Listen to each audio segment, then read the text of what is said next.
Hello and welcome to episode 10 of Smarkamania. For this week's episode, we decided to try something new. No, we didn't at all. We decided to go back and watch a classic WCW pay-per-view. Back to the roots. Back to the roots. Gab 2000, shades all over.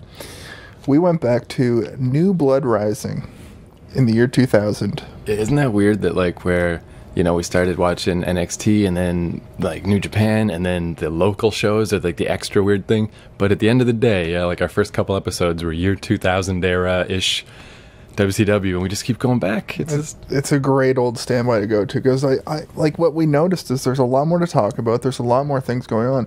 I think it might be a symptom of, you know, us trying to actually watch the newer WWE stuff. That might be what's going on there. But at the same time, like, there were times during this pay-per-view where I just couldn't take my eyes off the screen.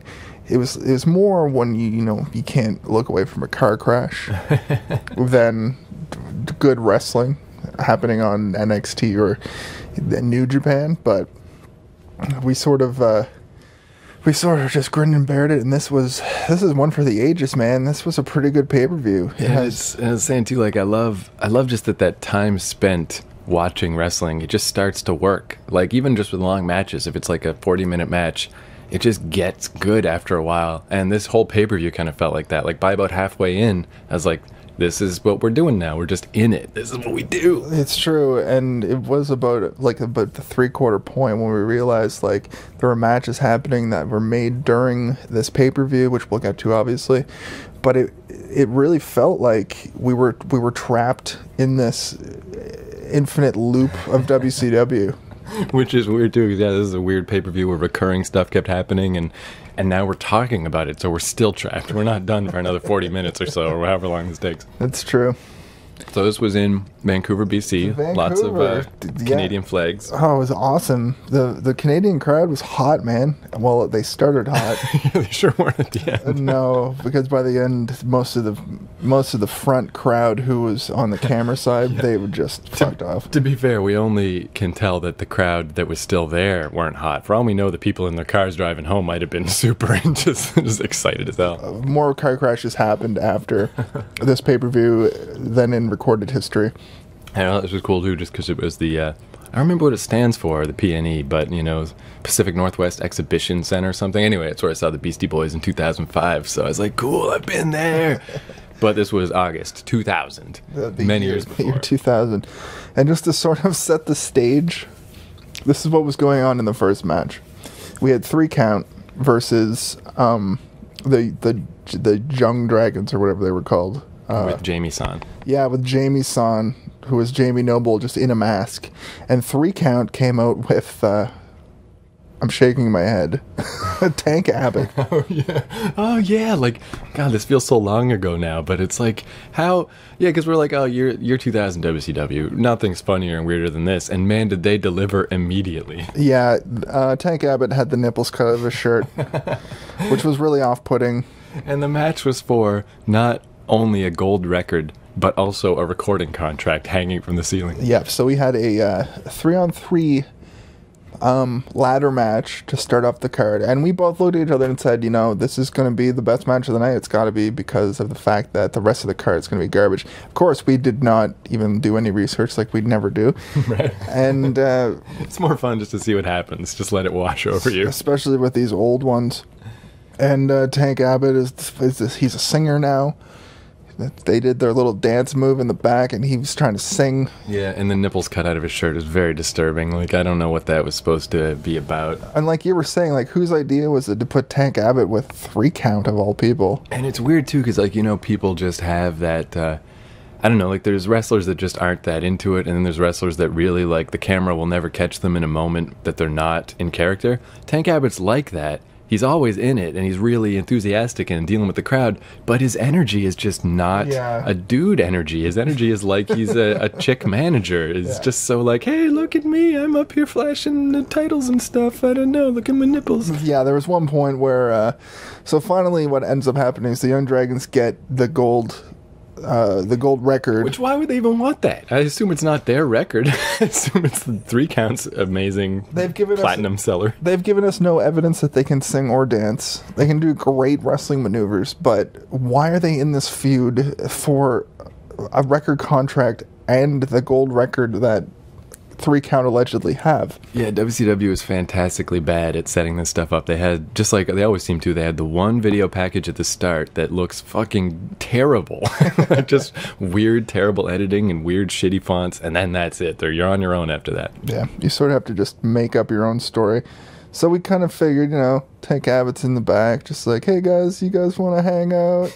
To 3 count of all people, because he just felt like exploring what it'd be like to be a dancing manager. Yeah. I'm thinking of transitioning, and I don't know, it's an early step. So basically, the Young Dragons get the gold record, but Tank Abbott catches it. That's when he was doing all that mugging for the camera because he was holding it. And then the 3 count just climb up and grab their contract, and that's that. It really does beg the question, though, right? So the Dragons got the gold record, but Tank Abbott just swiped it and just held on to it. And as long as they can't get it away from him, he's got it. Doesn't that apply to every title in wrestling? If you just take it and no one else can take it back, isn't it yours? I think so, yes. Because I guess that's kind of what the hardcore belt was predicated on, but they still needed refs and stuff. You should have just been like, I'm taking this now. This is mine. I always really liked angles that involved somebody stealing the title off the person that they were supposed to be wrestling at the next pay-per-view, and they're just like, haha, I have your title. You can get it back from me when you beat me for it. Even though the person who was the champion still, Right, but just a disgraced champion. Yeah. So basically after that, we just get a segment with the Filthy Animals that sets up a match later on. They go to Commissioner Ernest the Cat Miller, and they want to be the referees in the 4-way tag team championship match later on in the night. I love that you were like, when they said that, you're like, referees, what, all of them? Yeah. It turns out. Well, we'll get to that because for some reason, in a really interesting booking choice, after you have them be like, we're going to be the referees, and, Juventud and Rey Mysterio do have belts on that we can only assume are at the end of this. By the end of this, we glean that they're like the Cruiserweight Tag Team Championship or something, but I just assume they're the Tag Team Champions because they have the belts on. So what ends up happening is the next match, in all of that, they sort of say, if you let us be the ref, we will have a guarantee in your match against the Great Muta, which is the next match. So what ends up happening is Tigress, who is their valet, the Filthy Animals valet, she comes out. She sort of walks down the ring. The commentators just keep saying how good she looks. Right. What's the name of the fat guy in the Hawaiian shirt? Oh, it's Mark Madden, Tony Schiavone, and Doug Bananastein. I have no idea. But he was brutal. Like, he was like the Jerry Lawler guy, but it's just like, wow, way too much. I mean, we'll get to that in a women's match, I guess, but he creeped me out. Yeah, he loved heels too hard, and he just went over the top.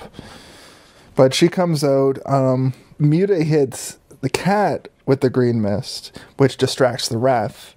So that enables Tigress to get up to the top rope with a chair and actually hit Muta, knocking him down. And yeah, basically just sort of looking over my notes, nothing really happened in that match besides this finish, and Ernest the Cat Miller gets his win. I was glad that they got all the Ernest Miller out of the way early on, because I'm like, oh, here he is in a backstage segment. Now here he is wrestling. Why am I always seeing this guy? I don't care about him. And luckily, he never showed up again. That was it. It's true. But what was the deal with Ernest the Cat Miller in like late WCW at all? Like, he's not a very good wrestler. Yeah. I mean, I can only assume that it's, they always talk about how much backstage politics and stuff were involved in WCW. Like, I guess he was just, either he had pictures of somebody or he was everyone's friend. Because he can't not be on a pay-per-view or whatever. He's always there. He had pictures of Hulk Hogan fucking Bubba the Love Sponge's wife. And, like, he's not terrible. Like, I watched his match. He did some kind of cool moves. He's okay, but he's just so not exciting. So, to move on a bit, we just sort of go and see in the back, Buff Bagwell's just looking around for somebody. It turns out he's looking for his mom. Then we realized that we're coming up on the infamous Judy Bagwell on a pole match, and I couldn't have asked for this to happen in a better way. I always go into these going like, fuck, it's going to be old shitty WCW, but the ones that we've chosen have had those infamous moments, like the Sting and Vampiro light Sting on fire, and a clear fucking different person that isn't Sting comes out and falls off the Titantron. Right. But this is Positively Canyon versus Buff Bagwell. And Canyon, it just comes out, he cuts a promo. Buff Bagwell comes out all mad. And Canyon says, this is the first ever Judy Bagwell on a pole match, but she has to be on a forklift. Yeah, they couldn't find a pole that would support her, and she is into it too. She's just yelling shit. You can't tell what it is. It's probably just like, eat your vegetables, Buff. And he's just like, shut up, Mom. I'm trying to wrestle. You're not too buff for me to take you over my knee. She was a lot less buff than him, I'll tell you that. No, it's He must true. have got it from his dad. She was disgusting. I'm sorry. I know Judy Bagwell's listening to this right now. And I just You're going to say, I know Judy Bagwell. I know her personally. She's a delightful lady. Yeah, no, she's a whore. But yeah, I do love like when we just run into these weird things, like when we were just flipping through the network and we were watching Cyber Sunday 2006 or whatever, and it was fucking hilarious, but where it was like DX had reformed and Hunter was talking to fucking Shawn Michaels and was like, they say we're not unpredictable. And he's like, Shawn Michaels is like, not unpredictable. And he super kicks like 3 guys in the hallway, just random interns. That's probably my favorite part of that weird interim WWE era when DX reformed, and it was so camp. Like, it was so like, oh, you're just trying to sell merchandise, you're just trying to make money, and then they just would do little things like that. Like, even right down to the reformation happened because Triple H was looking for Shawn Michaels, and Triple H was working behind, like, in a kitchen. Like, he was working in a kitchen, and he's like, you gotta come back. And he's like, no, I got this sweet job here. I'm a cook.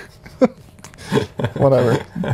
But I do love, it's neat to see these weird moments in wrestling history in their native environment. Like, this is Judy Bagwell was where it happened, this is where it made sense. And to keep it analytical in that same vein, to see wrestlers in their own environment, we have Canyon hits the Canyon Cutter and gets a 2 count.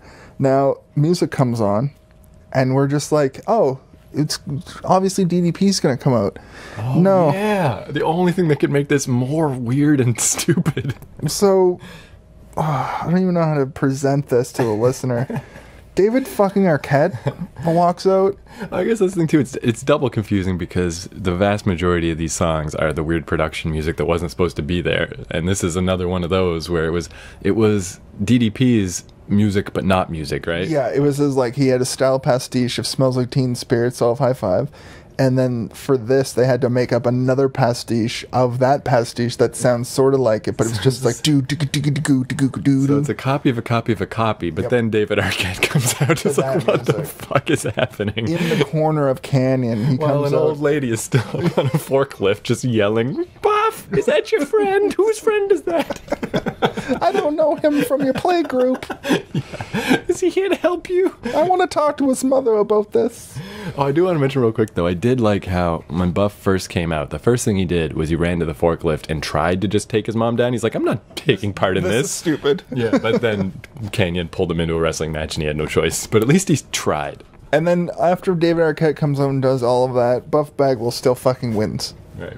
And just casually walks over and lets his mom down.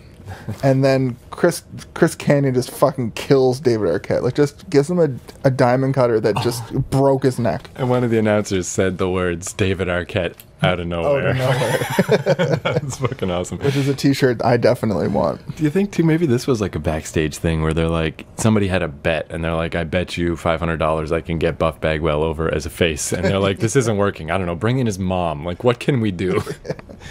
No, then they're like, bring in David Arquette again, even though he's... No, I think David Arquette was just hanging out. He thought he was still a wrestler. None of that was booked. He was just there, and he was like, I'm going to walk out. I was like, why are you wearing wrestling tights? Man, I heard an interview with him on Sam Roberts' podcast, and I love, like, when you hear the other side of stuff. Like, it's always so understandable, where, you know, he's been a wrestling fan since he was a kid, and he's like, I have a lot of respect for wrestling, but I was doing this movie, and they're like, all right, we want you to show up at Nitro and promote the movie. Of course, I'm going to do that. And then I hear, like, just like 2 hours before the show that No, I think it was like he did some stuff. They didn't give him the belt right away. No, but, he came and he was around and he was just sort of like a manager role. yeah, and I think it was like that they liked having this buzz of a movie star or whatever at the time. He was a little bit famous, like, and he kept showing up, and so that's kind of how they pitched it to him. They're like, hey, listen, if you keep showing up, like, we'll give you the belt. Yeah. And he was just like, what, you're insane? That's so stupid, but okay. Like, I guess right? Fine, yeah, I guess. And then I guess that all the money that he made from wrestling, he ended up putting back into charity out of respect for, the business. Because as a wrestling fan, to just be a normal dude who's an actor, you have to be like more humble than anybody who's ever won the title about it. Yeah. Because why on earth would they even consider that? It was a different time. I want to see sometime too his triple cage match, sometimes triple decker cage. That's got to be what we go to next. Man, that's funny too though when I think back to my history with WCW. It's very, very small, but it was like when I was a kid and I watched WWF, I remember seeing WCW Nintendo games and I had no idea what WCW was. Mm-hmm. And then it didn't enter my consciousness again until I started watching WWF in 2000, and I was so into it that, like, me and my cousin, we went to see Ready to Rumble just because it's a wrestling movie, and we didn't know who any of these fucking WCW guys were. Like, WCW just never impacted my consciousness. Well, on the inverse, like, me and my buddy Jake, who I watched wrestling primarily with at the time, we knew who all the wrestlers were. We went to see that movie like, oh shit, this is a WCW movie. He liked WCW way more than I did. I was always like, I'm sticking with WWF. Like, that's my shit. And he was like, well, there's so much more WCW on television at the time for me anyway. Like, it seemed like that was always on late night on a Saturday, because on TBS they would just always show like Thunder and Saturday night reruns all the time. So it seemed like I was watching a lot more WCW, but I was really focused more on WWF. And that's pretty much it. Like, David Arquette, I knew who he was. I knew he was married to Courtney Cox, and I knew who he was in this movie and all these other seeing all these wrestlers as just like bad guy foils. Like, that was really weird to see from my personal point of view. Man, we should watch Ready to Rumble again sometime.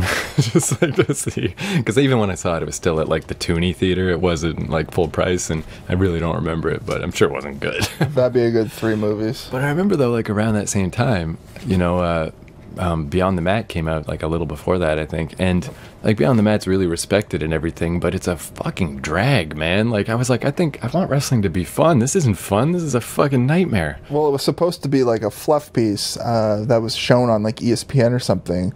And then because of the whole maybe I'm thinking wrestling with Shadows the Bret Hart one. Beyond the Mat was like an exposed. Yeah, and it was like yeah, you're right. Yeah, it was more about like Mick Foley and The Rock and like the controversy around how hardcore wrestling was. And the part that was really sucked was Jake Roberts and his daughter and her crying and like just like about his drug problems. Yep. And I'm like, fuck, like, I guess if you're doing a documentary, you want to go for, here's all the deepest, darkest stuff I found. But I understood when, like, Vince McMahon was like, I don't like that movie. I was like, I kind of don't either. Like, I know all this shit's miserable, but I don't watch it because it's miserable. Yeah, and there's all the shit with New Jack in that movie, too. It's that's a movie I really want to watch. I watch it every few years. I don't watch it, like, as much as I should. I haven't seen it in a long time now. That's a movie I want to sit down and check out. So we Buff Bagwell and Chris Canyon. Let's get back to what really matters. Well, anyway, we just this is at the point in the card where a giant, what's it called when you have like a limo and then like police and forces. Purple limo too. In front and in back. Yeah, like what is that called? Cavalcade? No, yep. It's shit. A motorcade. A motorcade shows up, and Lance Storm gets out. And we don't realize this till later, but he's the Cruiserweight champion, the Hardcore champion, and the United States champion, that he's turned all into Canadian titles. Which is kind of impressive, because at first we were like, where'd these come from? Did he just make these up? And I always thought that those titles were just for his Canadian Superman gimmick. Like, I didn't realize until they mentioned it during his match. This is just him getting there. The next match is actually the Tag Team Championship. And of course, this is the Filthy Animals are all of the refs. I'll say who was in the match, but Well, I'll do that first. Lash LaRue and huge erection of MIA versus Mark Jindrak and Sean O'Hare versus Sean Stasiak and Chuck Palumbo versus Chronic, who are the champions. And this is where we got really confused about who the tag champions were, because now they're like, Disco's the ref, and he does a huge promo where he's like, you can't touch me or you'll be fined or you're going to lose the match. But then they just have Mysterio and Juventud as the outside enforcers, and Conan. These little tiny guys is enforcing this match with 6 legitimate Supermen in it and giant MIA. action figure looking guys. And then Conan just goes on the announce table and does the worst Yeah, he sucked. commentating ever. Talk about overbooked. Holy fuck.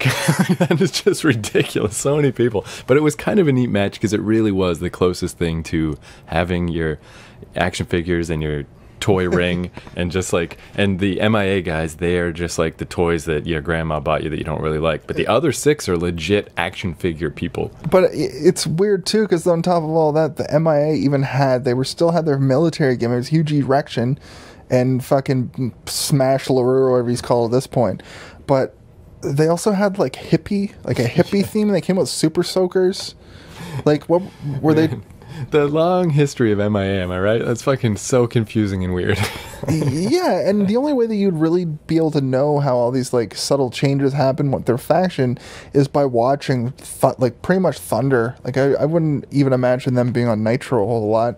I do love that though. Like I like when a wrestler's gimmick shifts gradually. It's better if it shifts to something cool, but it's nice when it's not just a brutal repackaging. It's nice when it shifts in these little ways that make sense. But still, everything was military themed.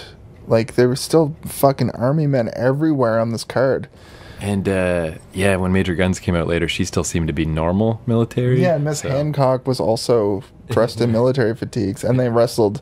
G.I. Bro, nowhere to be seen. Yeah, I don't know what happened to G.I. Bro, definitely not G.I. Bro anymore. He definitely moved on. Who would have thought that would have been a good move to not be G.I. Bro anymore? Well, he wouldn't be able to come down the ring on the sweet the zip line thing, which again we'll get to another zip line. Oh, fuck, man, I'm getting a little tongue tied over the future of this card because so many dumb things happen. Let's get through this dumb match. It's all very dumb. So they just sort of have a standard like 4-way tag match. They keep talking up the fact like anybody can win this. You don't even have to be pinned to lose your titles. So what ends up naturally happening is Vampiro and Muta of the Dark Carnival do a run-in. Because there's not enough people yet.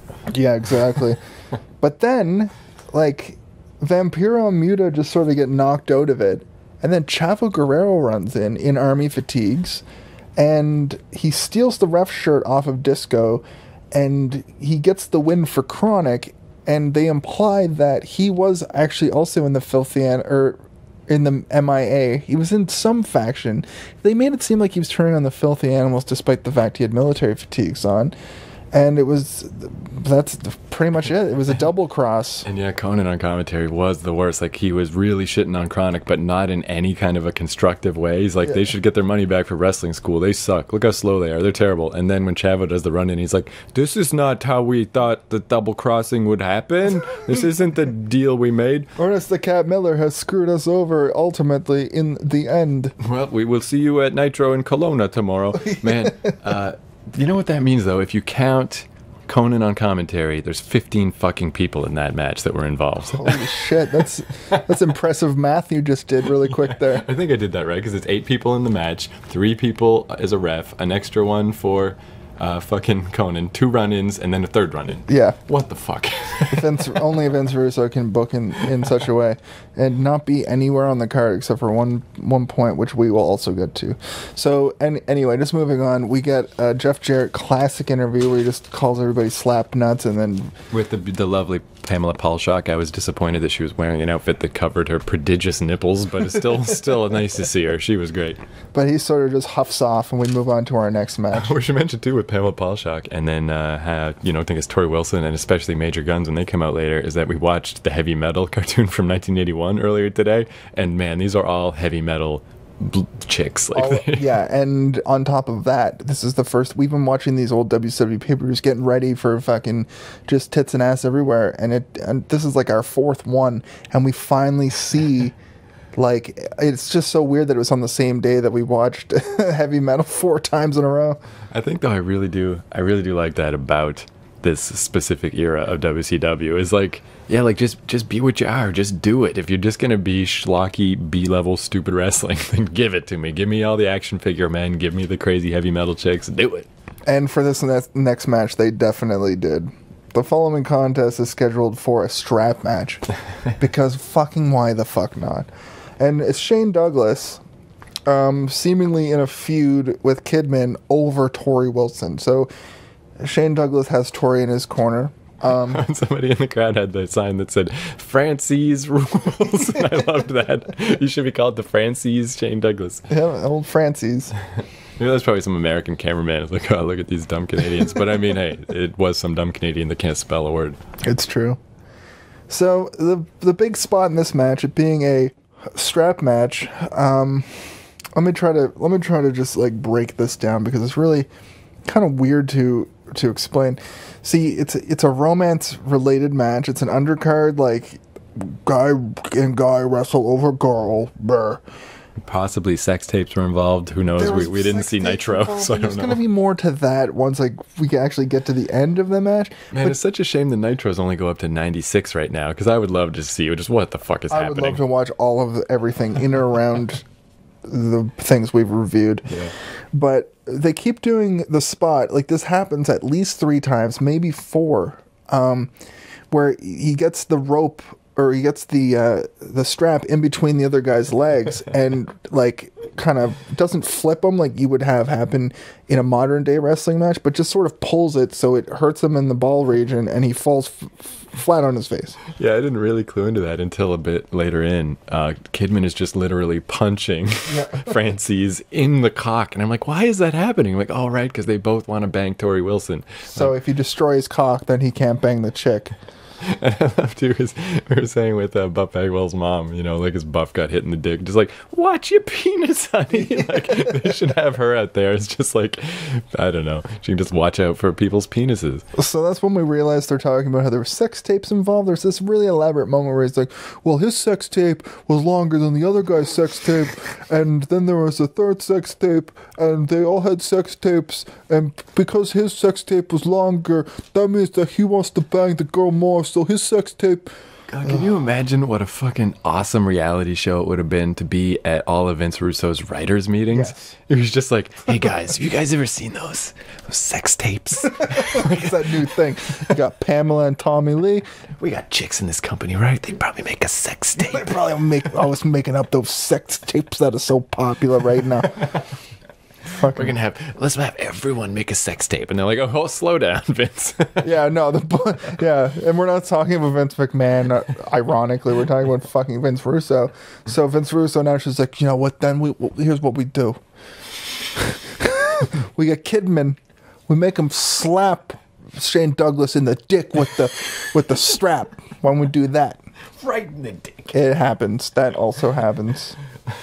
So the best part about this match was all this fucking stupid commentating going on. The match was pretty decent, but then it comes down to Torrie Wilson's supposed to do her classic, get up on the ropes, interfere in the match, get Kidman to like come over and be like, oh, what are you saying? And then they do the old turnaround. Shane Douglas goes into Torrie Wilson, knocks right into her, and you'd expect her to fall out. Like if you see the Bellas do it today, they just wipe out and fucking break their shins, right? No, she gets hit, looks at him, and then slowly just climbs down off the apron.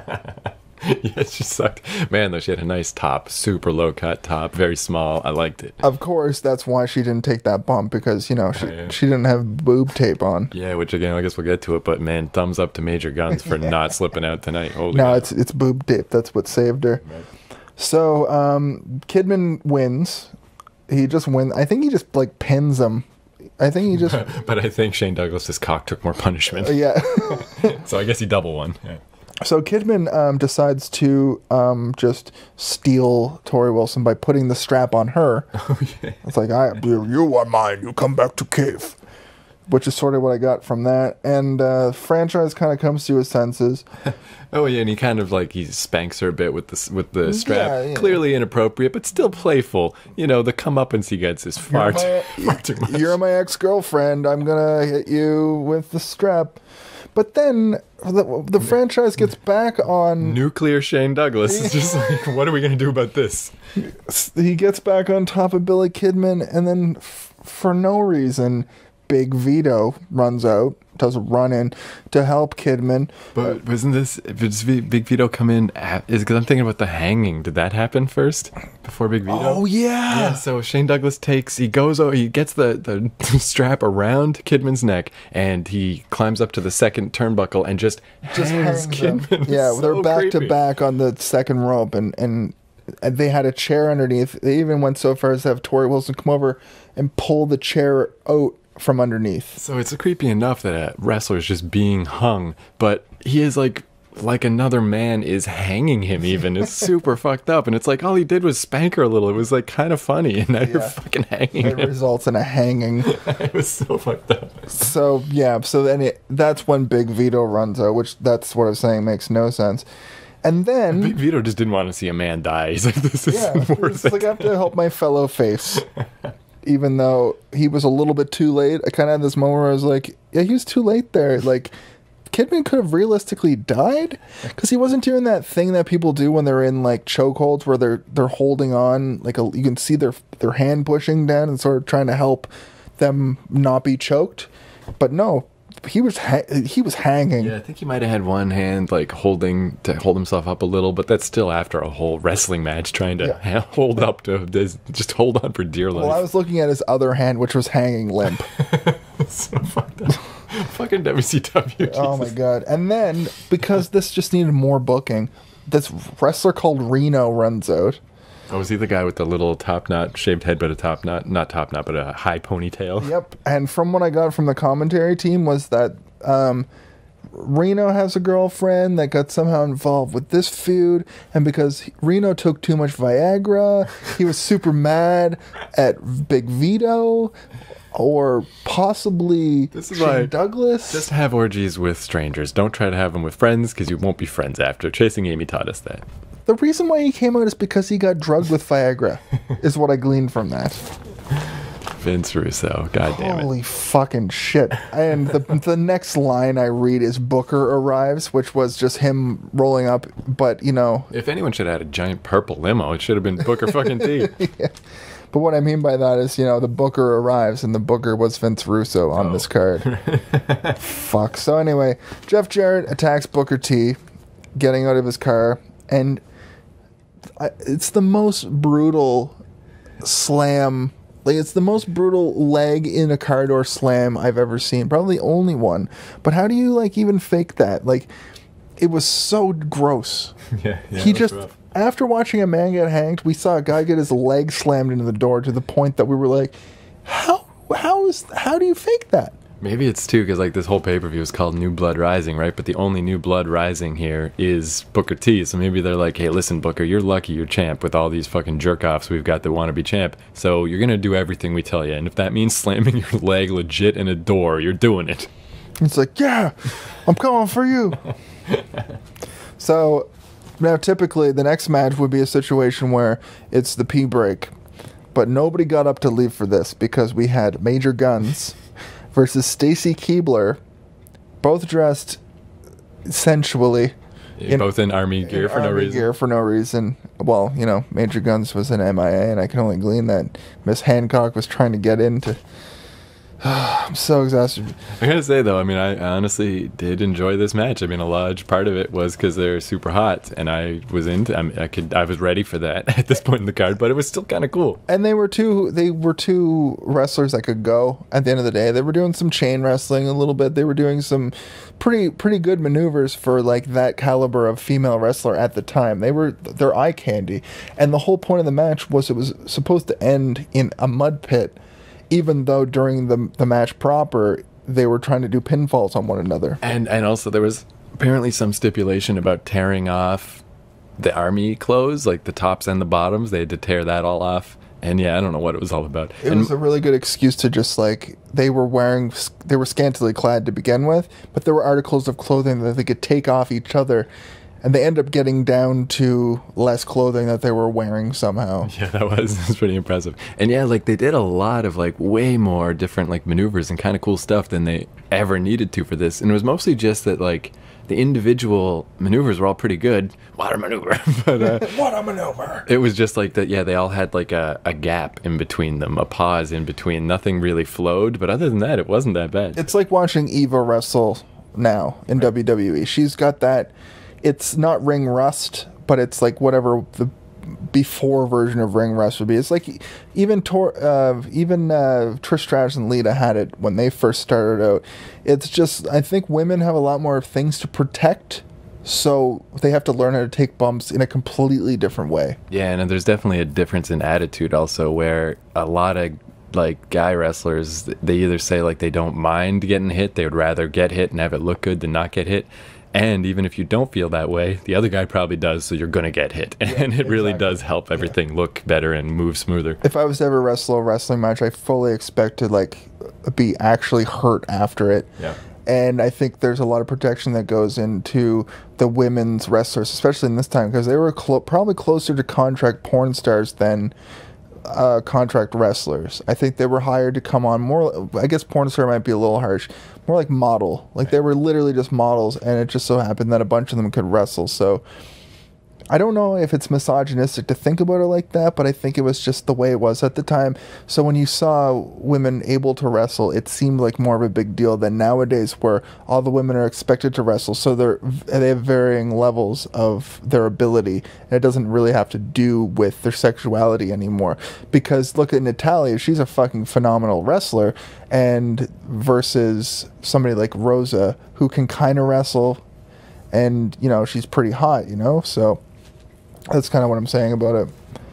So Keebler, fuck, then it takes the darkest turn possible. I did not care for this ending. It really... Right down to, they get into the mud. They wrestle out to the mud, and they do some spots to one another. Although periodically, yeah, Stacy Keebler did keep just kind of like, oh, my belly. Oh, no, now it's okay. Yeah. But Stacy Keebler gets her to the mud, and the reason why this is so dark is because when Major Guns was in the mud, she was like smiling and this very playful about it, and then Stacy Keebler wins with a pretty brutal, like slams Major Guns into the corner of the mud pit square, and it looked really like brutal, and pins her and gets the win. Stands up, she's cheering, being like doing her sexy fucking gyrating thing, and then just suddenly clutches her abdomen, and the refs start doing the like, Owen Hart has died. Yeah. They start doing that voice. And Major Gunn starts crying. Yeah, Major Gunn's just like, I didn't know this was supposed to happen. Like, she totally had that going on. And then as if we weren't taking it serious enough yet, David Flair runs out, dives into the mud. What's happening? This is my girlfriend. Like, whoa. And the very concerned crowd goes, woo! Just a chorus of woos. Not a chorus of boos, but a chorus of woos. Yeah, and then they bring the stretcher out. Like, I'm just like, I was just having fun looking at boobs. What happened here? What happens is they cut to an interview with Vampiro trying to sell the Kiss Demon for a couple of minutes, and then they cut back, and that's when they're still there going, Stacy Keebler's been injured. Something's going on with her abdomen. Yeah, they called her Stacy Keebler, and they're like, this was not supposed to be part of the match, you know, which kind of implies that we know what's happening for the rest of these matches, which, like, don't do that. That's so weird. Especially if it's fake, you weirdos. Yeah. Oh, and that's what you're going to say about the commentator, the Canadian guy who... Oh, fuck, he was the worst. Like, he's just, like, constantly commenting on the camera angles because we can see up people's skirts. It was like Jerry Lawler without the clever innuendos. It was just like, that girl has boobs and I want to touch them. Like, that's what I felt like when I was watching him do commentary. Yeah, and the camera angle thing was so weird because it's just like, yeah, I mean, okay, I get that we're seeing this angle and like she's down on the mat and I can see her like panties or whatever. But when you say it now, I feel weird about it. Don't make me feel weird about it. I can't not see it. It's on my TV. Yeah, no, it was weird. And a lot of my friends who watch wrestling, I don't think they listen to the commentary as much as they should, but I'm constantly listening to it because, like, wrestling can get really boring, but the commentary can sort of save it a lot of times. Right. And when I'm constantly listening to the commentary like this, I hear all of this just, like, perversion happen, like, in real time, while I'm just trying to enjoy a nice women's match, a couple of hot broads taking it out on each other. You know what I do sometimes? I do the opposite sometimes, where if it's like a Raw match, where it's like a match I want to see, two guys that I really like, but you know, Michael Cole's in his like talking about the app mode or whatever. Yeah. So I just turn it off and put on, you know, the heavy metal soundtrack or something. And it's really cool. Like, and then it's like I watch the match that way and it's like awesome. And then I turn it back off after. Yeah, that's a lot better. I don't know why I don't do that, because Raw, a lot of the time you could just turn the sound off and it's a lot better. Yeah. I mean, I don't do it a lot, just if there's an occasional, because most Raw matches are not that amazing anyway. But every once in a while, it's like, oh, I do really like these two guys. Like, let's watch this. I just can't listen to you fucking not talk about the match, Michael Cole. Well, Adrian Neville talking about the match that was going on in front of him was just, ugh. Yeah, that was real bad, because it was yeah, that was a big match. It was Hideo against Finn Balor, and fucking Adrian Neville is ruining it. Like, Christ. Yeah. Anyway, that's besides the point. Let's get back to what really matters. Besides the point. That's a little time capsule as to what we've been talking about on Smarkamania for the last couple of weeks. But Keebler's wheeled out on a stretcher, and they're still doing Lawler voice, and in real time, this all happens over the course of like 5 minutes after that match is finished. Even that they called her Stacy Keebler, right? Like, was that even a common knowledge that was her name when she was Miss Hancock? It's weird, because I think it was, but like I guess she was a Nitro girl before, so maybe that. And then they brought her as Miss Hancock for the NWO, and then like some other stuff, and then they sort of just put her into that. Well, that's only 2 NWO tally up to this point. 0. It's 1. Not even a lot of shirts or anything in the ring. No, people don't care anymore. There's more Degeneration X shirts in the crowd than anything. So anyway, the kiss okay, it's really weird that they just shoehorned in this interview with Vampiro talking up the Kiss Demon, because Kiss Demon has to fucking fight Sting. And Vampiro's like, you're gonna do fine out there, but this is you proving to the Dark Carnival that you can be a part, you can be down with the clown, essentially. The ICP was not anywhere to be seen. Vampiro had clown makeup on. It's beyond me. Apparently Mood is a juggalo too. Yeah, his Japanese juggalo face paint. So this is really interesting, this next bit, because Kiss Demon comes out to a pastiche of Kiss music. And then Sting has his old school awesome music from WCW, the Crow Sting. It really is too. Like, it's just something about it. Like, even though I don't know all the original music everybody had, like, you can just tell when it's the wrong song, because it just kills the energy. It's a literal it's a MIDI song. Yeah. Like, you can't... Oh, the MIA one was fucking insanely bad. God damn. Yeah, it was just like a shitty, like, upbeat rock song, but like in MIDI. Okay, anyway. Meanwhile, like, and you always got to, I know these weren't their real songs, but even the real songs, like, you always got to think of what's happening on WWF, where I probably at this point had like a copy of WWF The Music Volume 5 with The Rock on the cover by this point. Like, I'm buying their songs, you know? The Rock's theme, and then the special extra theme is It Doesn't Matter by Wyclef Jean, you know, like, or the Rock sings this song about pie. Those were the golden days. Oh my God. So to contrast that amazing era in wrestling music, we have the Kiss Demon, but we talked about G.I. Bro coming down on a zip line. Sting just full on comes down from the rafters at the entrance of the ring. Which I guess hanging out in the rafters was his thing, but still, it's just weird. Owen Hart's been dead for a year. Yeah, just and like a half. Just don't do it. Just don't. Don't hang people. Don't come down from the rafters. Be cool. You know, you can have tits and crazy shit, but you just, I don't know, have some sense. Yeah, like Owen Hart was a fucking beloved wrestler who died from falling from the rafters, and Sting, especially after what I'm about to describe to you, he has the hubris to still fucking hold on to that gimmick, because Sting comes down from the rafters, gets into the ring, Kiss Demon gets no offense, and then he just gives him the stinger, the Scorpion Death Drop, and just wins immediately. No 2 counts, just beats him. Although that was kind of nice at this point. We're like, yeah, move it along. That's cool. I did not care to watch that as a match. But the Dark Carnival come out, and this is the second attempt at hanging somebody. Yeah, it was unbelievable. In one pay-per-view, yeah, just like you're hanging another person. What the fuck, yeah, Vince Russo? The Dark Carnival, who of course are the Great Muta and Vampiro, try to hang Sting by the very rope that Sting came down on during his entrance. So not only do you slap the fact in the face that Owen Hart died because he came down from the rafters, but then they actually say, oh, you can die by the rope that you came down from the rafters on. And it's disrespectful to pro wrestler Michael Hutchins. Yep. But I was afraid, at least like they put it around his neck and then it was a little scrimmage and he ran off and ran away. No, he just leaves. And then... Didn't somebody come save him? Who was it? I don't remember. Chronic come out to save Sting, and then that's when Sting just leaves and Chronic go to the ring. I was going to say, though, I really was glad at least because I had this horrible image of like they wrap Sting up and start raising him while he's hanging. I'm like, at least that didn't happen. Well, that happened on WWE television. Oh, yeah? With Undertaker fought the Big Boss Man, I think it was at WrestleMania 17, and literally got a noose and hung him. Yeah, you can find that on the WWE Network for just $9.99. Wasn't Big Boss Man also involved in like Big Show's dad's casket? Like, did he have all the worst gimmicks when he came back? He also made Al Snow eat his dog. Yeah. Big Boss Man. He's a bad man. He's bad man. That should have been his music. Yeah, so for some reason, Chronic and the Dark Carnival have like an exchange, and then they're just like, well, we're gonna fight for the tag team titles later. So I guess that's a match now. Later on the card, we watch Chronic, who are still the champions, despite the fact that they wrestled a 4-man tag, get put into a tag team championship match with the fucking Great Muta and fucking Vampiro. But that's not even what we're going to go up against now, because it's not like on Raw where they make a match and it happens immediately.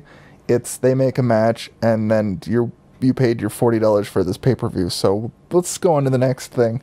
I guess this is so you have a choice. It's like you can go get popcorn during the next match, or you'll know what the one after that is. Just pick which one for popcorn.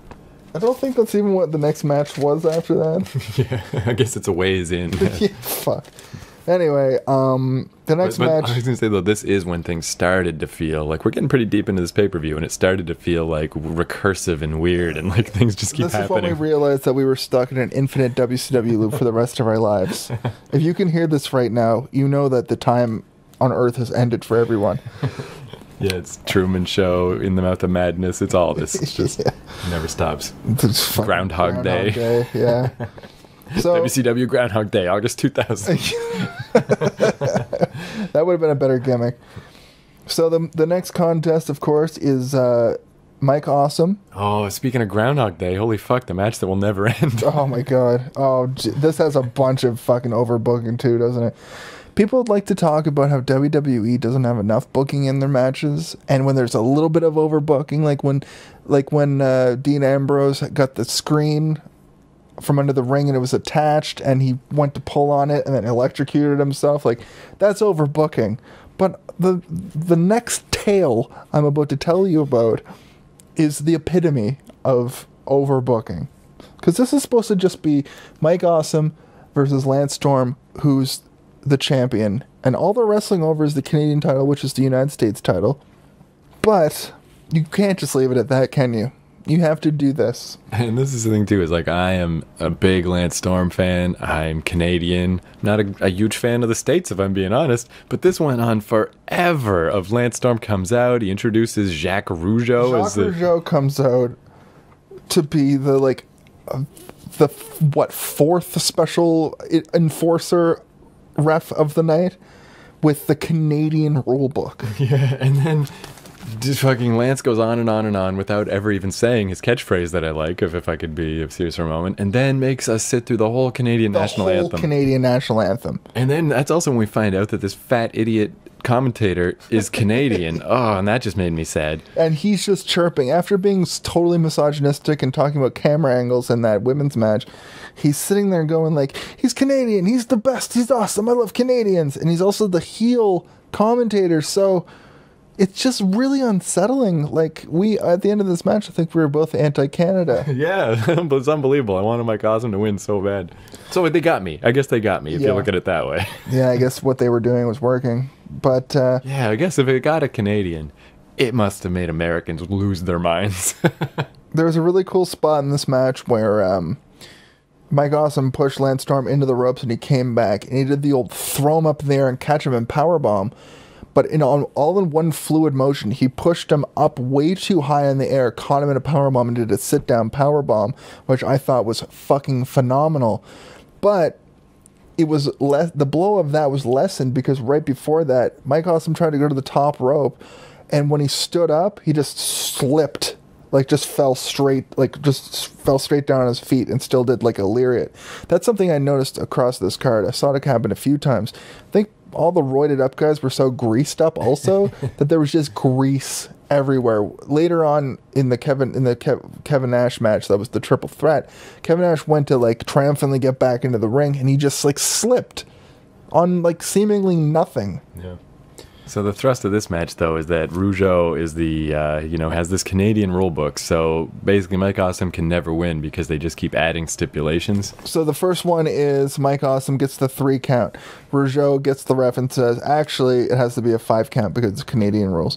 Then Mike Awesome gets the 5 count. And then Jacques Rougeau says, no, this match continues because after the 5 count, you have 10 seconds to get back up. And in all of that, it was really weird to see like a 4 count happen because they went with it. There was 3 counts, there were 4 counts. What is this horseshit too? I mean, Canada's the most rough and tumble, hard fucking super wrestling country that has ever existed. Our rules would be the opposite of these things. Well, if the match just had all of these rules to begin with, it would have just been much more interesting. Yeah, like he should have just laid them out. That would have been funny. Like, are you kidding? So the final thing is they were messing around with the table a lot in this match too, and after he says you have to get a 5 count and knock him out for 10 seconds, I think Lance Storm ends up putting obviously we have to be Mike Awesome putting Lance Storm through the table, and the ref just goes, what now? I don't even know what to do about this. Do I disqualify him? Is that how you win the match? And he says, no, the next person to get up wins. They both have 10 seconds to get up after that move. And of course, Lance Storm gets up. Really bizarre too, right? Because I mean, I don't know how Lance won all these belts, but I assume, they always tended to book Lance Storm as like a really good, proficient, boring wrestler. Yeah, he's like a Dean Malenko. Yeah, so it's weird. Like, he's got all these belts, and he is like this guy who's like, I won all these belts, and now I'm being obnoxious by making them Canadian. But this match made him look like such a wuss. Like, It was so weird. Like, it kind of would have been better if Rougeau was like, here's the weird rules, and then whenever the ref looked over at him, he could just shake his head like, you know the rules, you know how this works, because they just kept altering it because Lance Storm was getting his ass beat so bad.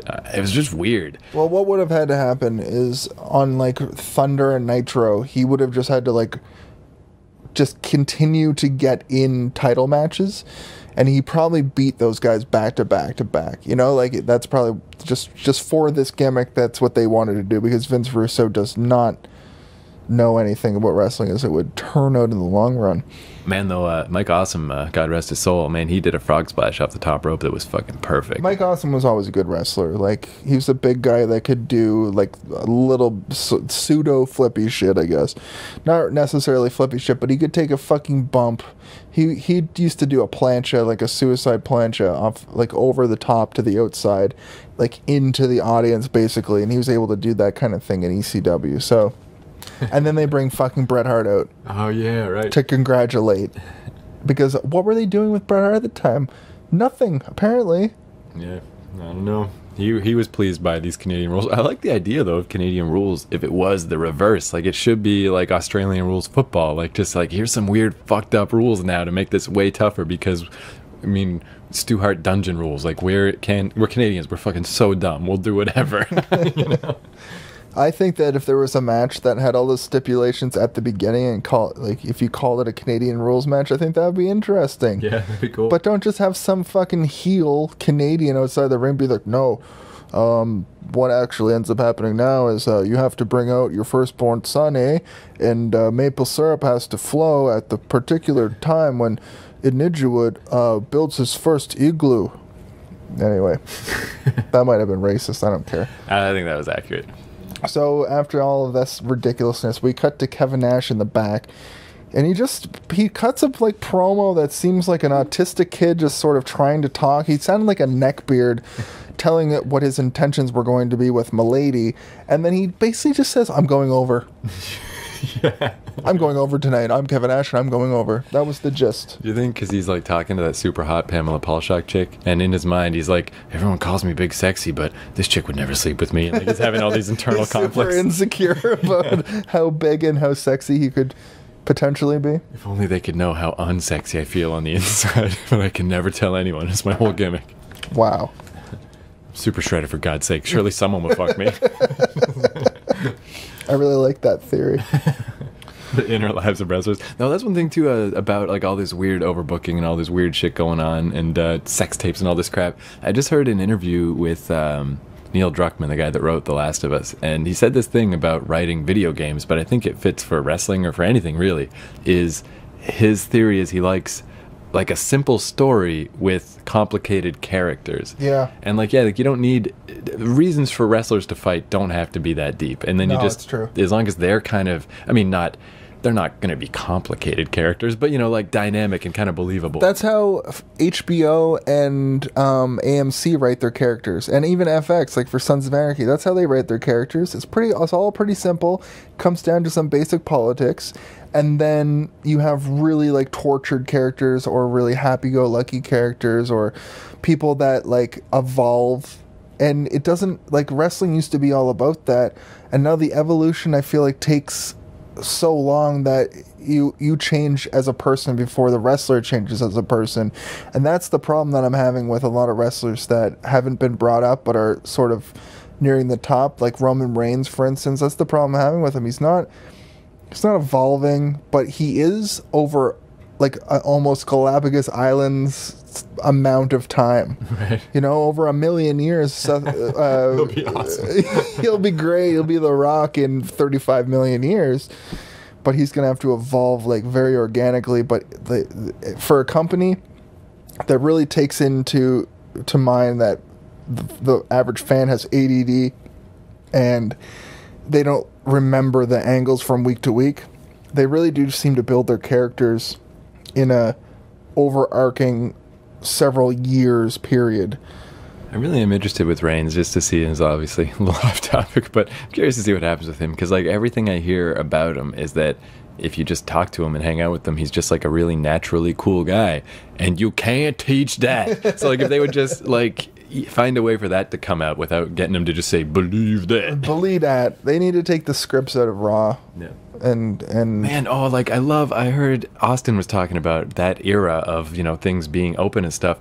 His 316 and his bottom line both were that one, you know, promo he was cutting on Jake Roberts, and he said the reason those happened was because he was just, you know, allowed to say whatever he wanted, and he was a little confused about even how much time he had, and so he's trying to cut this promo, and he thought they're cutting him off, and they weren't, but he's like, I gotta wrap this up. So he's like, and that's the bottom line. Yeah. And that's where that fucking came from, like just because he was allowed to just fucking talk. But then they just literally gave him his close-up, and he said, you've got your Psalms, you've got your Austin 316, or you've got your John 316, Austin 316, so just whooped your ass, which is one of the most, at the time, in a weird, like, people are getting super politically correct, but at the same time, trash television is starting to reach its height.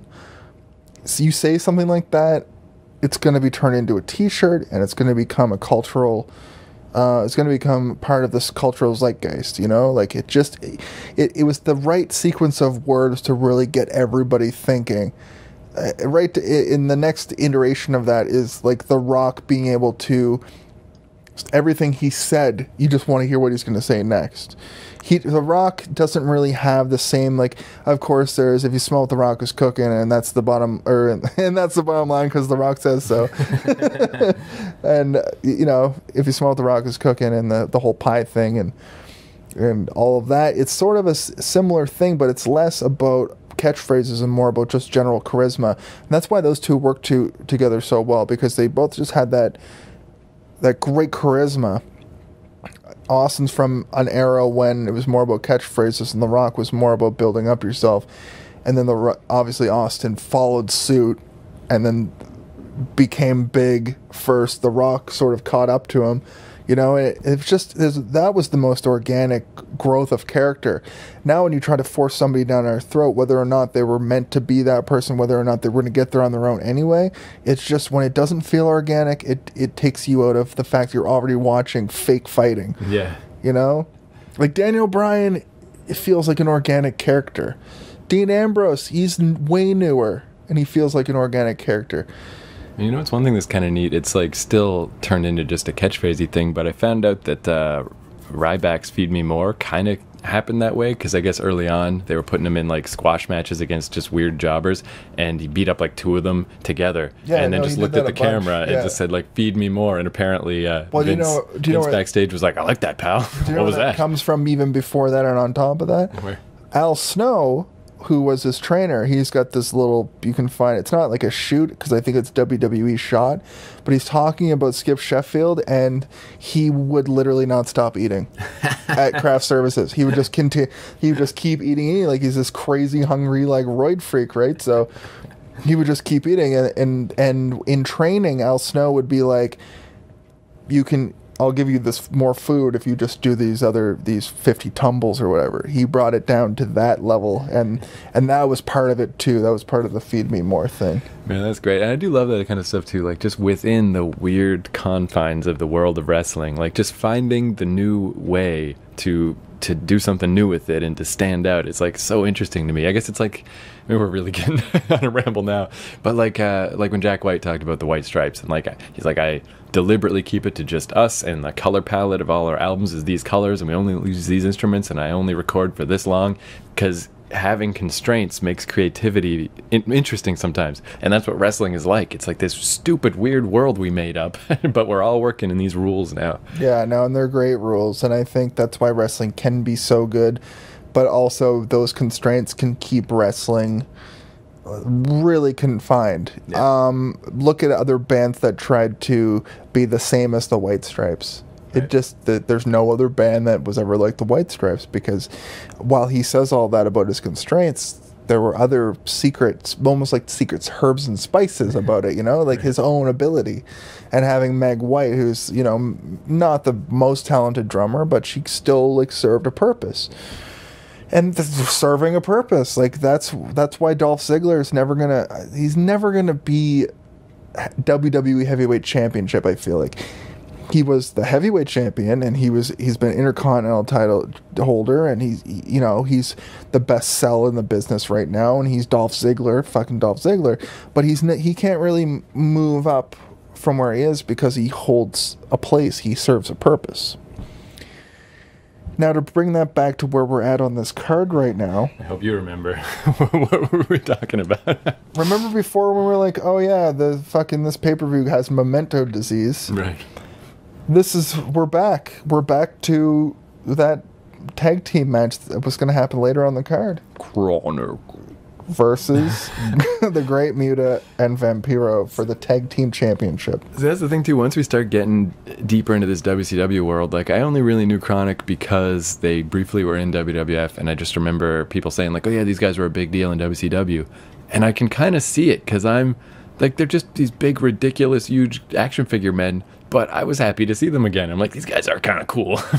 Even before they were ever in WCW, they were Bryan Adams or Crush and Adam Bomb, right, as individual wrestlers, which it's so weird, you know, it's so weird to see the trajectory of a lot of these wrestlers, and you know, they usually end up dead from back then, but you know, I guess Bill DeMott made it. Huge erection as a trainer at NXT.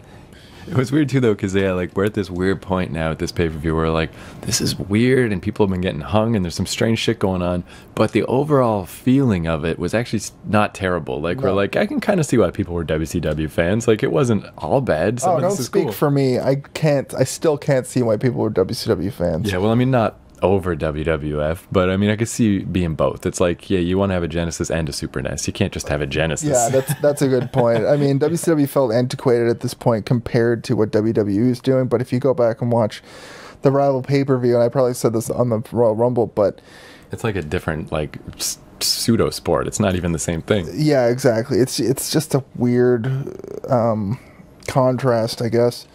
And even in this match, we were like, what the fuck is the deal with the fact that instead of the top left and the bottom right, they're in the bottom left and the top right as the two tag teams?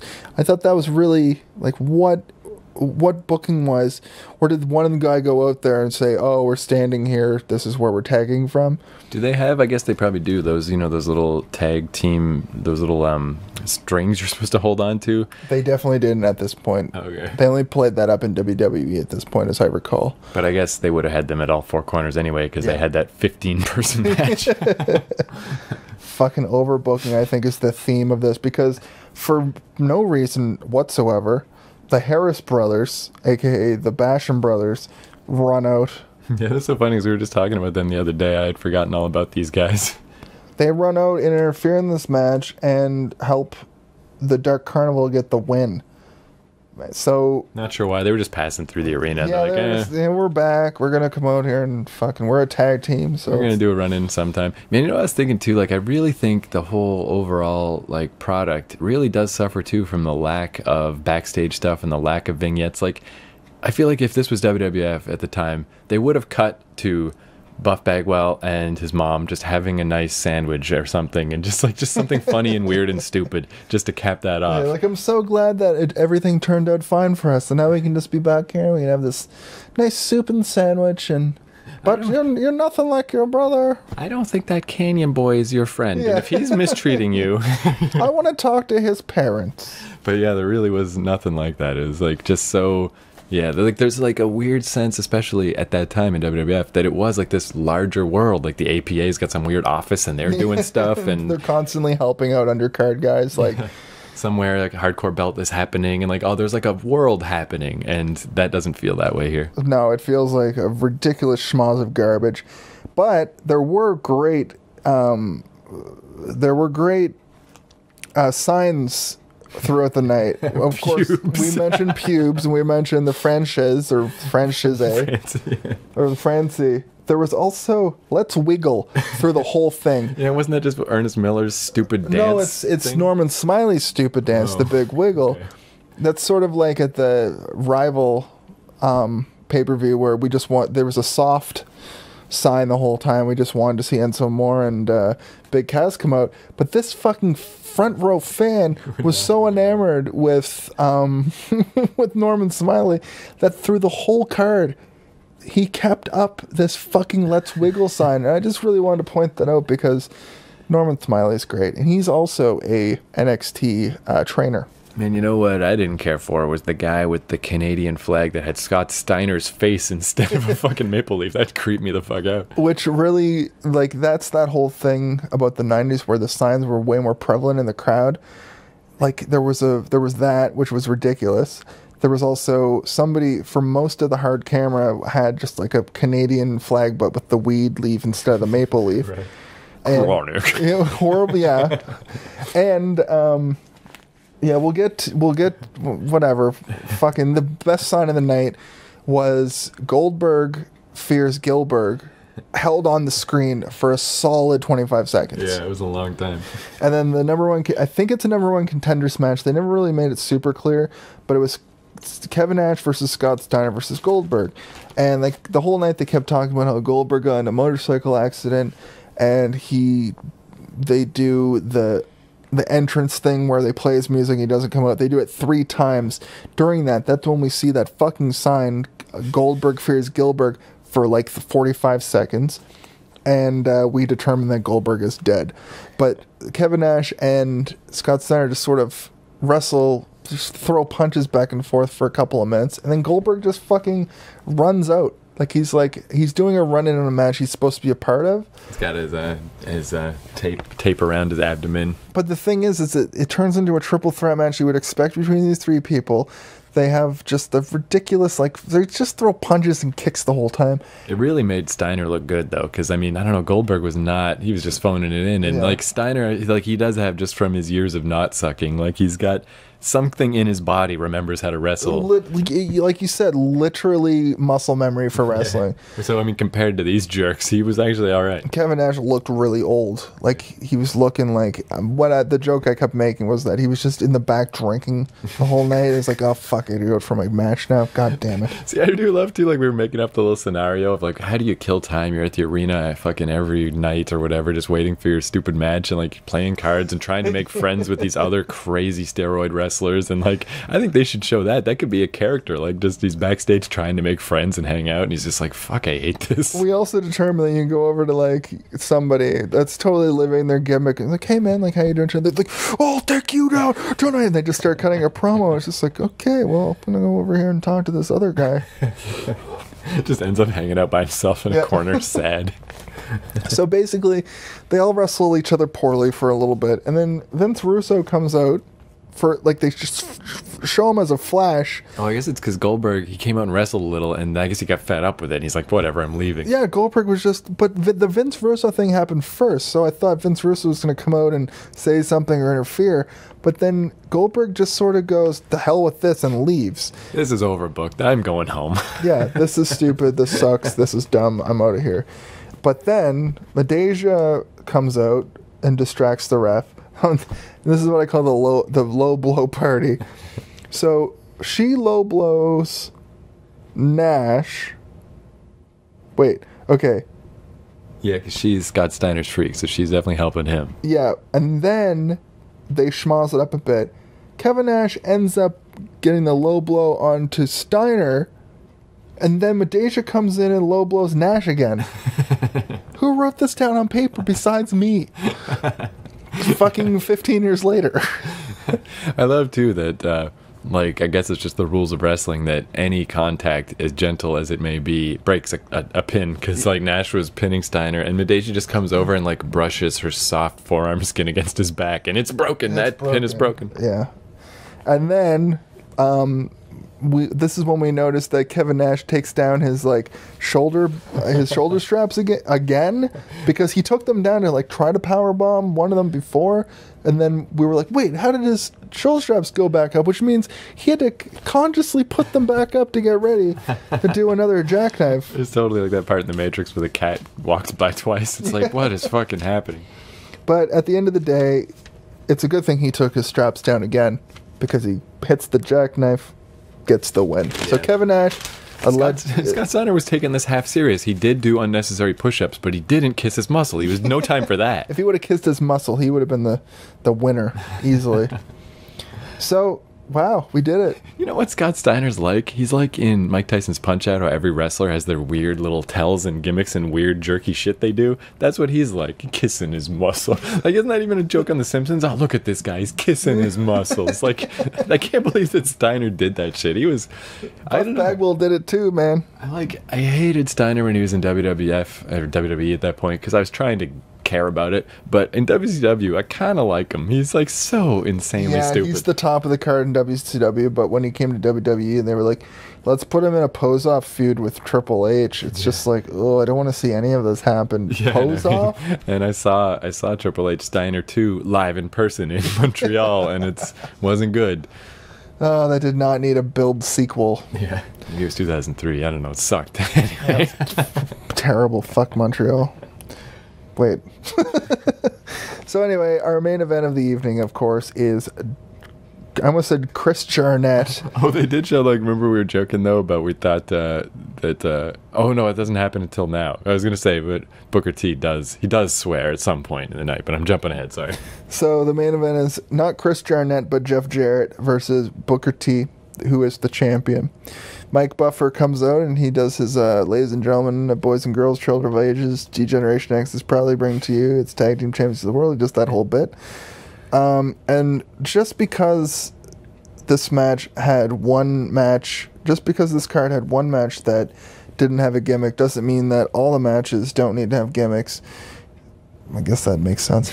They did show a little package before this one, and it was kind of good. It was like fucking Jeff Jarrett hitting everyone in the fucking world with his guitars. Yeah, he hits Booker in midair. He hits Booker's wife in the back while she's falling over a barricade. He was a fucking dickhead. There's slap nuts written all over everything.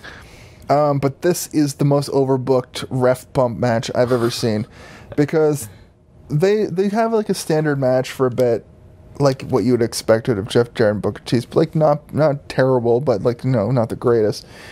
There's a ref bump. The first ref gets knocked out. Booker T is selling the old knee in the car pretty well. Yeah, like pretty well. This probably because is he actually got his leg hit by a car door. Well, makes it easier to remember. This is around the time where he falls down and just goes, oh shit. I loved that, because it really that sells it better than anything. It's like he wasn't supposed to say that. And they had a close up on him at the time too, which was especially great. And I love that, because like either he really was hurting, or he's just selling so much. Like, he's so in the moment. And I respect that, when a performer can just be in the moment, that he is so convinced he's in peril and danger that he's just like, shit, my leg. That's a great sell. But, this is the same guy that dropped the N-word on, like, early 90s Nitro because he was so into his character. He's just laying there, Stevie, help me, where'd you go, brother? Where are you? But he gets back into the ring. Second ref runs out, old Ginger McGee. Wait, what happened to the first ref? Did he get hit by the guitar? Did that happen? What happened to him? I don't remember. Or maybe he got hit by the belt. I think Jeff Jarrett hit him with the belt. The first ref just gets knocked out by the belt. The second ref is the chair spot where Booker T is getting into the ring. Jeff Jarrett is at the ropes in the ring, and the ref is behind Jeff Jarrett, and Jeff Jarrett simply just sidesteps, and Booker T just goes over the top and back of his head and just kills the ref. Like, just fucking chair shots anything behind him. And a third ref gets knocked out as well, by what I can only assume. Oh, no, he doesn't get knocked out. A third ref runs down, and oh, fuck. Booker T fucking wins with the rock bottom. There was one spot that was pretty crazy where Booker set up a table outside the ring, and it was kind of a bookend. I'm not quite sure what it was, but he ends up throwing Jeff Jarrett through the table, but not the right. Like, he turns him 90 degrees, and it looked like it hurt. I can't believe I didn't write that down. Yeah, he totally fucking bookends him from the apron. And that was a really good spot, but you're right. Jeff Jarrett landed like kind of at the top of the table. Of the table, yeah, and it's like his head got like slammed into where the legs of the table were. Yeah, so that spot definitely sucked. And in a weird turn of events, despite the fact that Booker T was the clear face, they just start throwing garbage at him. Yeah, that was weird. I felt weird about the Canadian crowd. It's like, what are you guys, Jeff Jarrett fans? Why? Because the only people that were left were fucking wrestling smart fucking assholes. I guess, though, like, we're looking at Booker T, as beloved WWE Hall of Famer. Maybe at this point, maybe people really were pissed that he was champ. They're just like, who is this fucking guy? The way that I thought that this 12-year veteran. Get out of here, Booker T. The way that I thought that it was at the time was people wanted him to be the champion. I think that they might have been protesting the fact that there was 3 referees in this match, or maybe that the finish was kind of lame, or maybe that they were just like bored and they didn't know where to put their garbage, so let's throw it into the ring. Booker T gets smoked by a fucking, what I can only assume is a Sprite. It's funny too, because that's the kind of thing I never saw happen in WWF, but it happened less at this point, but all the time in WCW. Yeah, because of the NWO sort of set that. It's like the streamers in ROH. WCW had the throw garbage at the NWO shtick. It was weird too, because like we were like, oh, it's nice that this arena is pretty full, and I mean, granted, it's Canada. It's hard not to fill an arena in Canada for wrestling, but by the end, there were so many empty seats scattered all about, and they didn't take long to go off air. Booker won, did a quick pose off air, but you could already see people just filing out of the building. Yeah, people were done. Yeah. And it's weird because it was a pay-per-view that they probably paid a lot of money for. They planned for weeks and weeks to go to. They weren't necessarily disappointed. They were just like, we got to beat traffic. And this was stupid. Yeah. Man. So there we go. We did it. We made it through yet another one. Yeah, that's another one in the books. This is episode 10 of Smarkamania.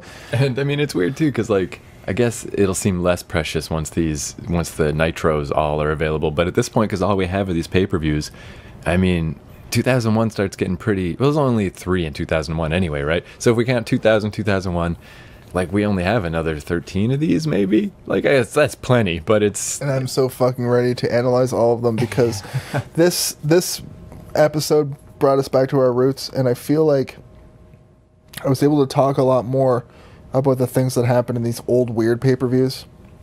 I found that trying to talk about the current events have been more taxing because I'm relying more on my memories, because the notes that I've been taking have been a lot more truncated because I'm watching. I don't have time to like look down at paper and write down my thoughts. And then we come to this and I can really like focus on the match, and then when it gets boring, they go to those rest holds, they go to this old school just back and forth slobber knocker bullshit bits. You can just look down and write down all the things that have happened for the last little bit in the match.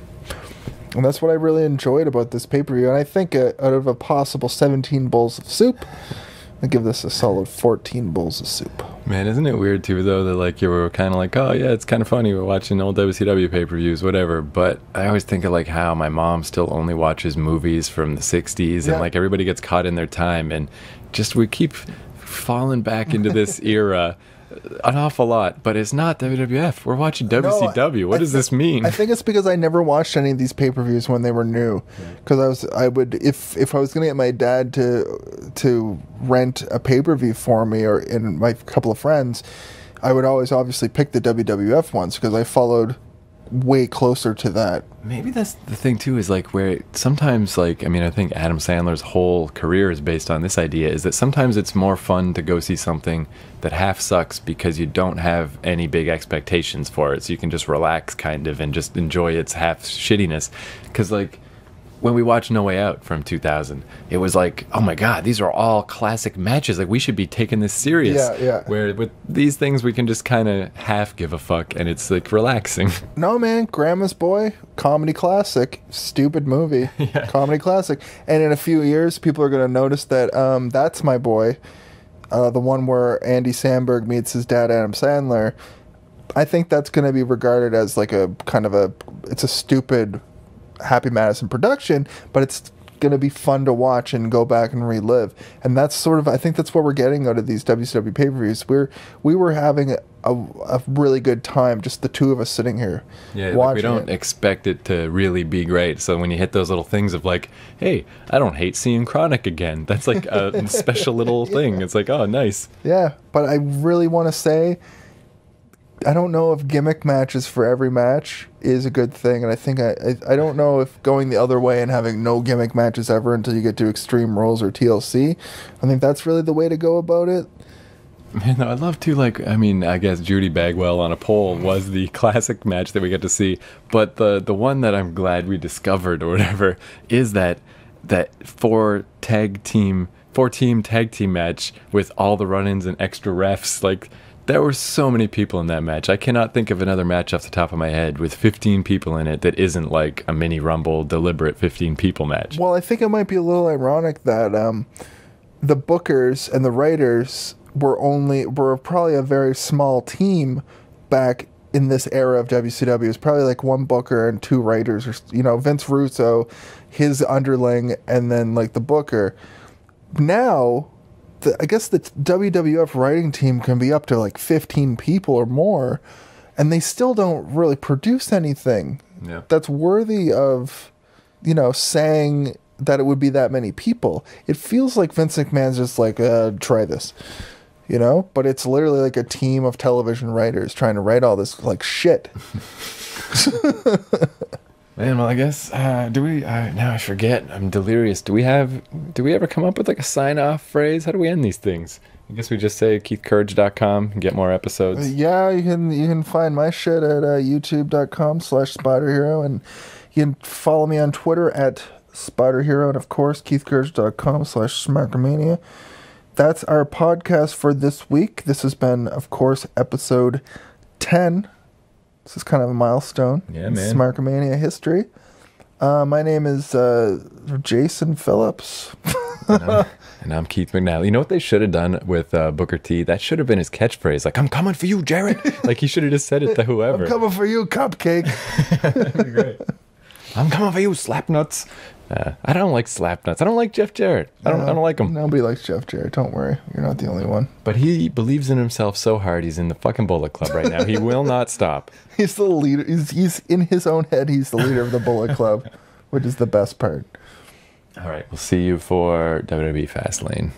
No, we're going to be back. The next episode you will hear from us will be Super Kicked. Yeah, or Fastlane. They're both the same weekend, so it's all coming together. We're coming for you, Fastlane. We're coming for you, Super Kick. Damn it. God damn it.